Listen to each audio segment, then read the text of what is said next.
Jansatta editorial 80 शब्द प्रति minute. Dictation शुरू होगा 5 सेकेंड बाद। Ready start. जम्मू कश्मीर के कुलगाम जिले में हुए लक्षित आतंकी हमले में 2 प्रवासी मजदूरों की मौत ने एक बार फिर यही सवाल उठाया है कि आतंकवाद पर काबू पाने के लिए की जा रही तमाम कवायदों का क्या हासिल है, और आज भी अक्सर यह बेलगाम क्यों दिखता है। गौरतलब है कि कुलगाम में आतंकियों ने शुक्रवार शाम 2 प्रवासी मजदूरों की गोली मारकर हत्या कर दी। दोनों मजदूर छत्तीसगढ़ के दक्षिण कश्मीर के केल्लम इलाके में ईंट भट्ठे पर काम करके किसी तरह अपना और अपने परिवार का जीवन चला रहे थे।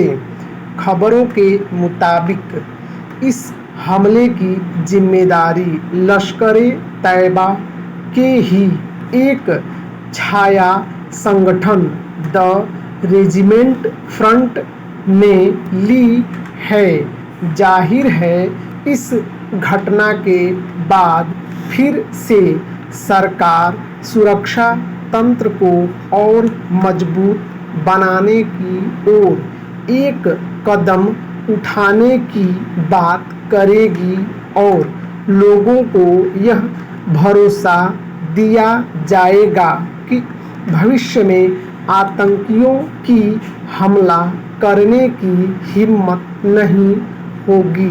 मगर अफसोस की बात यह है कि घाटी में सिर्फ 10 दिनों के भीतर लक्षित आतंकी हमले की यह दूसरी घटना है। हाल ही में अनंतनाग में आतंकियों ने एक पुलिसकर्मी की हत्या कर दी थी।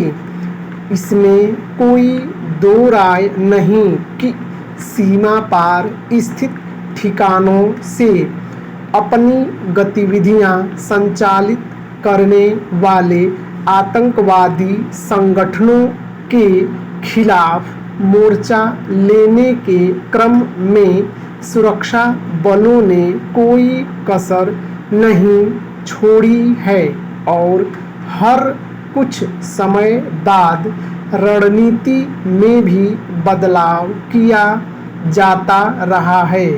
इसी वजह से आतंकी हमलों को पूरी तरह रोक पाने में फिलहाल भले ही कामयाबी न मिली हो, लेकिन ऐसी घटनाओं में थोड़ी कमी जरूर आई है।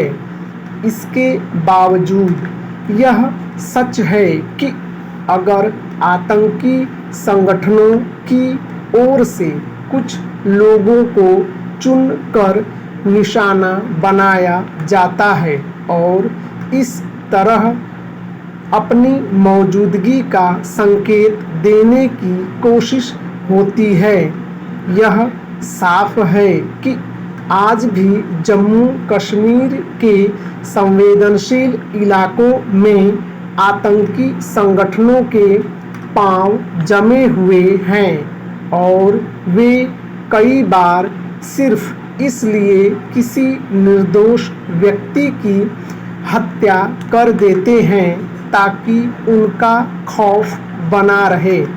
इसके समांतर यह भी गौर करने वाली बात है कि सुरक्षा बलों से लेकर पुलिस महकमे के व्यापक तंत्र की मौजूदगी के बावजूद आम लोगों के भीतर हर वक्त एक परोक्ष असुरक्षा बोध का काम करता रहता है।